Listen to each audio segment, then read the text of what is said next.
Boa noite a todos, um bom dia, mais uma vez entrando em contato com os nossos amigos, amigas, e é um grande prazer estar com todos vocês aqui para compartilhar das maravilhas da Palavra de Deus. Eu os convido para abrirmos nossas Bíblias, você que dispõe de uma, na primeira carta do apóstolo Paulo a Timóteo, capítulo de número 3, versos 14 a 16. Primeira carta do apóstolo Paulo a Timóteo, capítulo 3, versos de número 14 a 16, onde o apóstolo aos gentios diz assim: Escrevo-te estas coisas, esperando ir ver-te em breve, para que, se eu tardar, fiques ciente de como se deve proceder na casa de Deus, que é a igreja do Deus vivo, coluna e baluarte da verdade. Evidentemente, grande é o mistério da piedade. Aquele que foi manifestado na carne, foi justificado em espírito, contemplado por anjos, pregado entre os gentios, crido no mundo, recebido na glória. Aquele que foi manifestado na carne, foi justificado em espírito, contemplado por anjos, pregado entre os gentios, crido no mundo e recebido na glória. Meus queridos, o apóstolo Paulo escreveu esta carta por volta do ano 65 depois de Cristo, ao seu discípulo Timóteo, que havia sido seu companheiro de missões, pregando a várias nações, e posteriormente designado para pastorear a grande comunidade de discípulos de Cristo, a grande comunidade de convertidos ao Evangelho, que se reunia na grande cidade de Éfeso, uma metrópole que contava cerca de pelo menos 500 mil de pessoas. E o apóstolo Paulo escreveu esta carta ao seu discípulo Timóteo, procurando dar orientações a Timóteo, que tinha essa responsabilidade como pastor daquela grande igreja, para que Timóteo colocasse em ordem várias questões e também para que recebesse o encorajamento necessário. Pois bem, e chegando nesta parte do texto, o apóstolo Paulo faz esta declaração dizendo a Paulo que ele estava dando estas orientações para que Timóteo soubesse como se deve proceder no meio do povo de Deus. E ao povo de Deus, Timóteo, ele dá 3 qualificações, 3 qualidades que nós gostaríamos de destacar. O povo de Deus constitui todos aqueles que creram em Deus, creram no Messias que Deus enviou, o Senhor Jesus Cristo, arrependeram-se dos seus pecados, creram no Evangelho, submeteram-se ao batismo, que nos primeiros séculos do cristianismo era ministrado exclusivamente a pessoas adultas, pessoas que tinham condição de crer no Evangelho e tomar a sua decisão. E então essas pessoas iriam seguir os ensinamentos do Senhor Jesus reunidos em comunidade. E essa comunidade ela é descrita pelo apóstolo Paulo com 3 adjetivos que nós gostaríamos de destacar brevemente. Ele diz assim aqui no verso de número 15: para que, se eu tardar, fique ciente de como se deve proceder na casa de Deus. Em primeiro lugar, o povo de Deus, o povo que crê em Deus, que creu em Jesus, que recebeu o Evangelho, que submeteu o seu batismo, que se reúne num grande rebanho para celebrar a morte e a ressurreição de Cristo, para aprender os ensinos do Senhor, para procurar testemunhar do Evangelho. Este povo é chamado pelo apóstolo Paulo de o povo de a casa de Deus. E, nesse sentido, irmãos, é importante nós sabermos que Paulo não estava se referindo a um edifício, não estava se referindo a um prédio. Por quê? Porque nos primeiros séculos do cristianismo, a igreja do Senhor Jesus, o povo de Deus, não se reunia em prédios. Por quê? Pelo simples motivo de que isso era proibido. Isso era proibido. Eles eram, na maior parte do tempo, perseguidos, e o povo costumava se reunir em casas e até mesmo em lugares ermos, grandes lugares, às vezes lugares desertos, em lugares ou em lugares onde podia comportar um grande número de pessoas. E a questão de edificação de templos para reuniões surgiu lá pelo ano 300. Então, quando ele diz que a igreja é a casa de Deus, ele está se referindo que é a morada de Deus. E é muito interessante. E é a morada também daqueles que creem em Deus. E essa ideia de casa de Deus, ela é muito bonita, porque casa dá a ideia de lugar de acolhida, lugar de amor, lugar de segurança, lugar de carinho, lugar onde nós temos provisão. Isto, quantos de nós não ansiamos por ir para a casa, depois de um longo dia de trabalho, ou de uma viagem longa, sentimos saudades de casa. E a igreja de Deus é para ser isto, um lugar onde nós nos sentimos bem, onde ali nos aguarda o amor de Deus, demonstrado através da palavra de Deus. Jesus Cristo disse, onde 2 ou mais estiverem reunidos em meu nome, aí eu estarei no meio deles. Então, quando a igreja, no Salmo de número 133, o salmista disse, quão bom e agradável é viverem reunidos os irmãos, é como um óleo precioso que desce sobre a barba de Arão, e ali ordena o Senhor a sua bênção e a justiça para sempre. Então, quando o povo de Deus se reúne, ali a bênção, ali a paz, ali a conselho, ali a ensino, e nós nos sentimos bem, nós saímos dali renovados. Hoje em dia, há uma ideia que está se tornando popular, chamada de os desigrejados, e há até pessoas que defendem essa ideia, de que uma pessoa pode ser um seguidor de Jesus, mas não ter nada a ver com uma igreja organizada. Irmãos, meus queridos, veja bem, você não precisa da igreja para ir para o céu, mas se você é salvo, você irá participar de uma igreja. Por quê?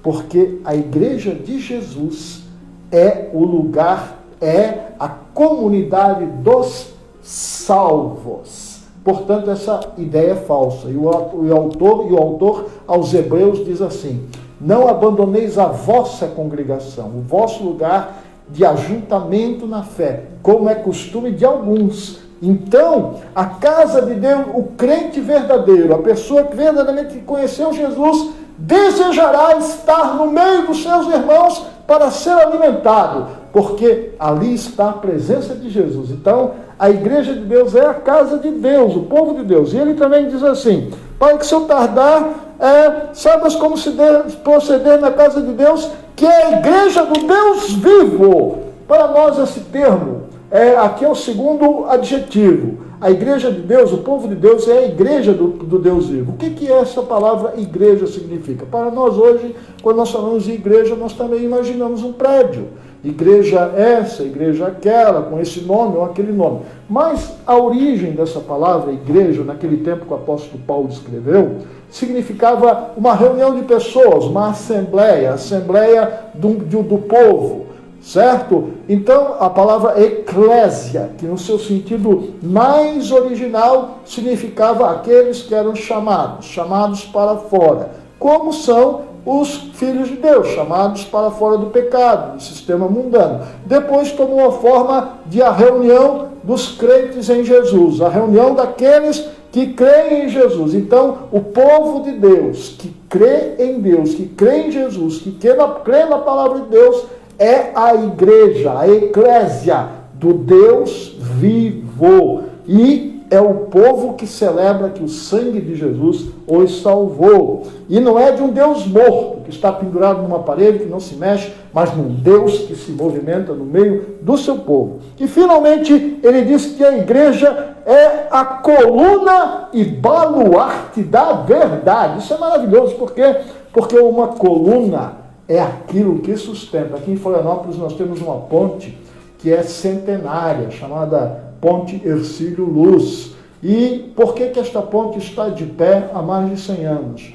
Porque ela foi construída sob colunas firmes. Milhares, talvez até milhões de automóveis, de caminhões, de ônibus já passaram por cima dela. Mas por que ela não desabou? Por causa das colunas. Lá em Roma há um monumento que tem quase 2.000 anos de história. E infelizmente, muitos irmãos nossos na fé morreram lá, devorados por leões, por feras, por causa da sua fé. Chama-se o Coliseu Romano, que hoje é um ponto turístico. E ele está de pé. Algumas partes estão caídas, a maior parte dele está de pé. Aliás, caídas não, estão deterioradas. Mas a maior parte, a sua estrutura está de pé. Por quê? Porque as suas colunas eram firmes. Então, a igreja do Senhor é chamada de coluna da verdade. E quais são as verdades que a igreja de Deus foi chamada foram dadas à igreja para ela sustentar? A verdade de que há um só Deus, Criador dos céus e da terra. A verdade de que nós, homens e mulheres, somos suas criaturas e que nós pecamos contra Ele, mas que Ele enviou um Salvador, que derramou o seu sangue por nós, e que, se nós o recebermos como nosso único e não insuficiente Salvador, aquele que é o caminho, a verdade e a vida, Jesus Cristo, nós somos salvos. A verdade de que haverá um julgamento final para os justos e os injustos, e de que há um destino, que há 2 destinos eternos, para aqueles que se arrependerem e receberem a Jesus, há a vida eterna nos esperando, novos céus e nova terra, há um universo maravilhoso para ser conhecido, há um corpo glorificado nos esperando, há coisas maravilhosas, porque a Bíblia diz: nem olhos viram, nem ouvidos ouviram, nem jamais penetrou em coração humano que Deus tem preparado para aqueles que o amam. E também a verdade de que, para aqueles que persistirem nos seus pecados, no seu modo errado de vida, e rejeitarem o sacrifício que Jesus Cristo fez por eles na cruz, haverá o julgamento pela morte, que é a condenação definitiva, a separação eterna de Deus no inferno e no lago de fogo. Então, a palavra de Deus, a igreja é chamada para sustentar estas verdades, ser o pilar que sustenta essa verdade, e a verdade de que a Bíblia é a palavra de Deus até o fim. Agora o apóstolo Paulo diz também que a igreja foi confiado um grande mistério, que ele chama de um mistério da piedade. Nós, especialmente aqui no Ocidente, temos a ideia de um mistério como algo que precisa ser muito examinado, está escondido. Agora, no Novo Testamento nos mostra que esse mistério já foi revelado por Deus. Certa vez, conforme está registrado no Evangelho de Mateus, capítulo 11, verso 25, o Senhor Jesus, ele orou a Deus em público, e ele disse assim: graças te dou, ó Pai, Senhor dos céus e da terra, porque escondeste estas coisas aos sábios e entendidos, e as revelaste aos pequeninos. Sim, ó Pai, porque assim foi do teu agrado. Aleluia! E qual é este mistério? Esse mistério, o próprio Deus começou a falar lá no Jardim do Éden ainda, quando Adão e Eva, nossos primeiros pais, pecaram.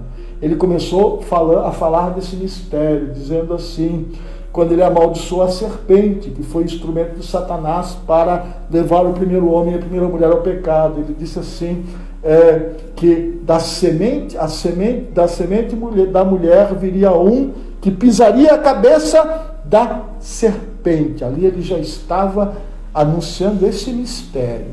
Depois esse mistério continua sendo revelado através da lei mosaica, quando um cordeiro todo ano era oferecido em sacrifício por cada família. E a família que oferecia esse sacrifício tinha o seu pecado perdoado por um ano inteiro. Ali, aquele mistério continuava sendo revelado. Depois, finalmente, quando veio Jesus Cristo, e João Batista disse, apontando para ele: eis o Cordeiro de Deus, que tira o pecado do mundo. Ali, o mistério continuava a ser revelado. E, finalmente, o mistério foi revelado. Quando lá na cruz, o Cordeiro de Deus, ele deu aquele grito antes de entregar o seu espírito, dizendo: tetelestai, está consumado, está pago. E a Bíblia diz que o véu que separava, o véu do santuário se rasgou. E, segundo o autor de Hebreus, o sangue do Cordeiro Eterno, Jesus Cristo, ele foi entregue. Ele foi entregue por nós. E é muito interessante, irmãos, que o apóstolo Pedro, ele nos mostra que este sacrifício já havia sido visto desde a fundação do mundo. Deus não foi, isso nos mostra algo muito misterioso.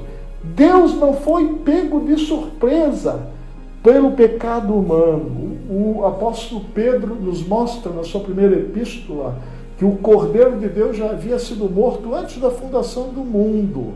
Ou seja, Deus já sabia, Deus o Pai, o Filho e o Espírito Santo já sabiam que o homem, a mulher e a humanidade iriam pecar.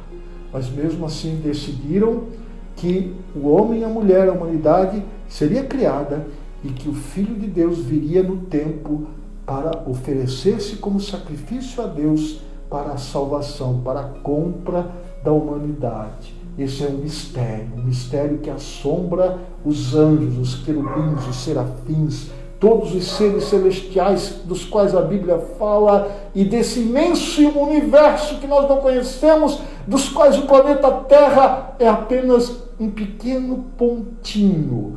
Então, por isso que lá no livro do Apocalipse, capítulo 5, há uma maravilhosa declaração onde seres celestiais, anjos, querubins, arcanjos, serafins, eles, aos milhões e milhões, eles se juntam e eles cantam em adoração a Deus e ao Senhor Jesus Cristo, dizendo assim, verso 9, Apocalipse 5:9, e entoavam, diz assim, verso 8, a partir do verso 8, e quando tomou o livro, os 4 seres viventes e os 24 anciãos prostram-se diante do Cordeiro, o Senhor Jesus, tendo cada um deles uma harpa e taças de ouro cheias de incenso, que são as orações dos santos, dos cristãos, dos salvos, e entoavam um novo cântico, dizendo: digno és de tomar o livro e de abrir os selos, porque foste morto, e com o teu sangue compraste para Deus os que procedem de toda tribo, língua, povo e nação, e para o nosso Deus os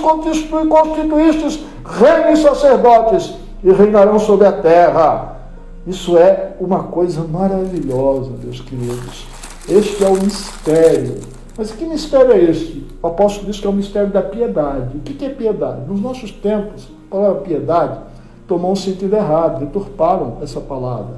Piedade dá a impressão de ser generoso com alguém, ter pena de alguém, mas esse não é o sentido da Bíblia. O sentido da Bíblia de piedade significa ter uma alma, um coração voltado para Deus. Segundo a Bíblia, piedoso é o homem ou a mulher que se volta para Deus, que ama a Deus, que obedece a Deus, que busca a Deus.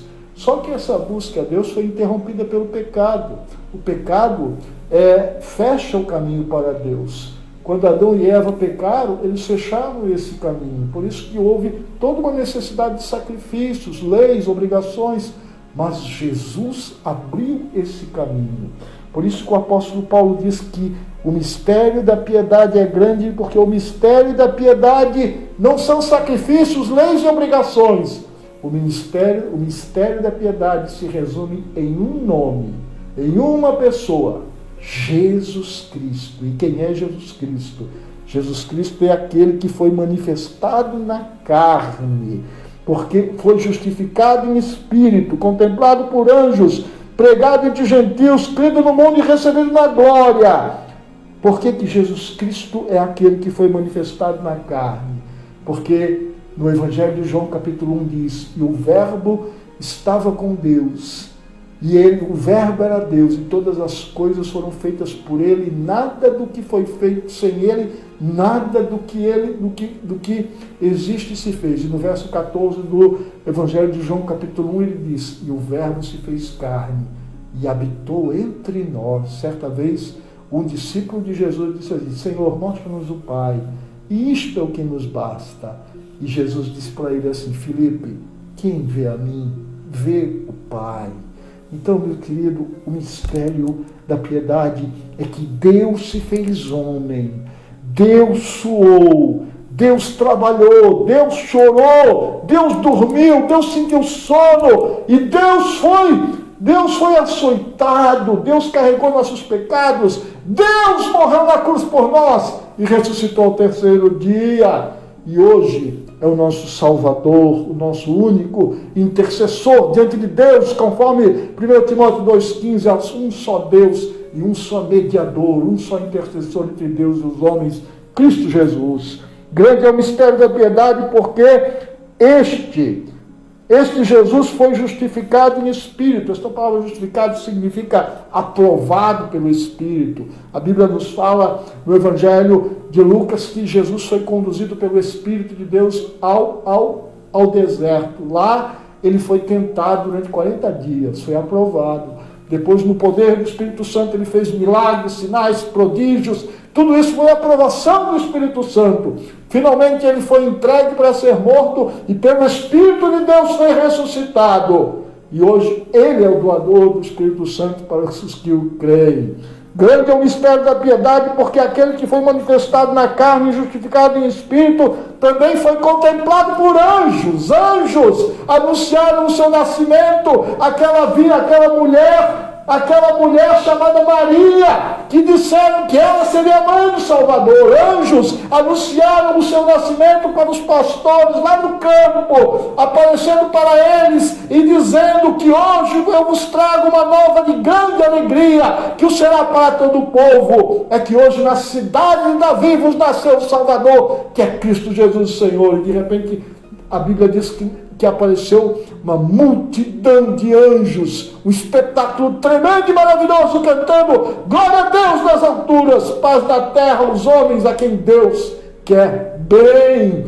Finalmente anjos estiveram com Jesus lá no Getsemane, quando ele chorou lágrimas de sangue. A Bíblia diz que um anjo veio para consolá-lo. Anjos estiveram com ele quando ele ressuscitou, quando ele foi assentado. Anjos, quando foi levantado, anjos estavam lá dizendo, por que vocês olham para esse que está subindo? Ele voltará.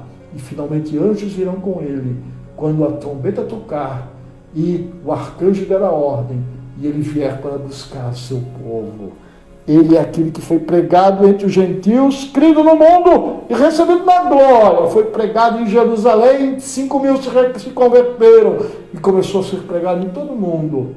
E hoje o seu nome é invocado por milhões de pessoas, centenas de milhões de pessoas, em todos os países do mundo, porque ele é a porta da salvação. Ele é o pão que nos alimenta. Ele é a videira verdadeira que sacia a nossa sede. E é desse Jesus que eu estou te falando hoje, meu querido. Jesus é o mistério da piedade que Deus deu para você. E a Bíblia diz em Romanos 10, 9 e 10, a palavra está perto de ti, na tua boca e no teu coração. Se com a tua boca confessares a Jesus como Senhor, como dono da tua vida, e no teu coração creres que Deus ressuscitou dos mortos, serás salvo do pecado, da condenação, da morte eterna. E eu te convido nesse momento, você que está aqui em Santa Catarina, no Ceará, em qualquer estado do Brasil, em qualquer país desse mundo, onde você pode me ouvir e entender, se você quiser, invoque esse Jesus, e ele vai entrar na sua vida e te perdoar com o sangue que ele derramou. Se você crer, faça essa oração comigo. Diga assim: Senhor Deus, eu te dou graças porque tu me amas e tu me enviaste o teu Filho Jesus para morrer por mim e ressuscitar. Eu peço que o Senhor me perdoe e que Jesus Cristo entre em minha vida e seja meu dono e Senhor.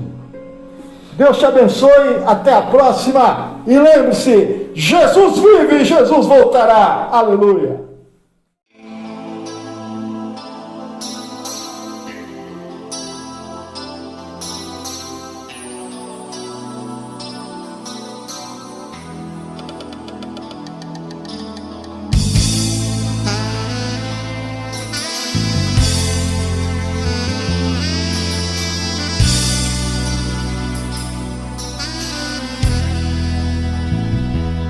Bate no peito,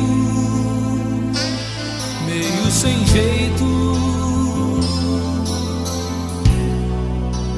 teu coração, em teu silêncio, o tédio é imenso, só desilusão. Diga pra mim, o que é que há? Conheço alguém que pode dar plena paz, solução, salvação.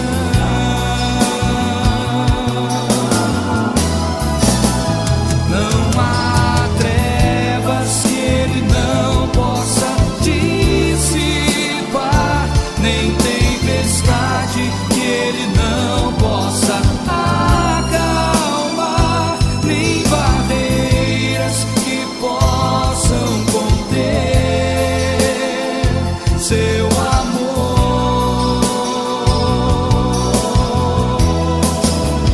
Não há nada que possa essa luz apagar, outra verdade que liberte jamais haverá. Ele é tudo que falta em você. Ele é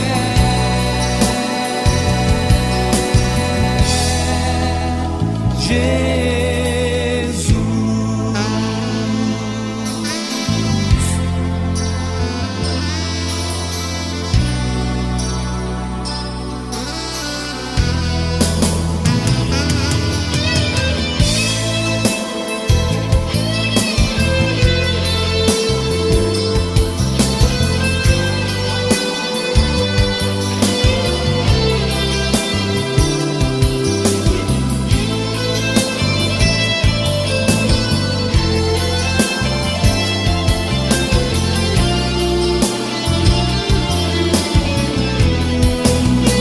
Não há trevas que ele não possa dissipar, nem tempestade que ele não possa acalmar, nem barreiras que possam conter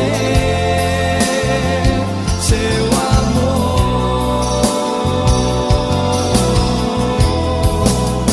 Não há nada que possa essa luz apagar, outra verdade que liberte jamais haverá. Ele é tudo que falta em você. Ele é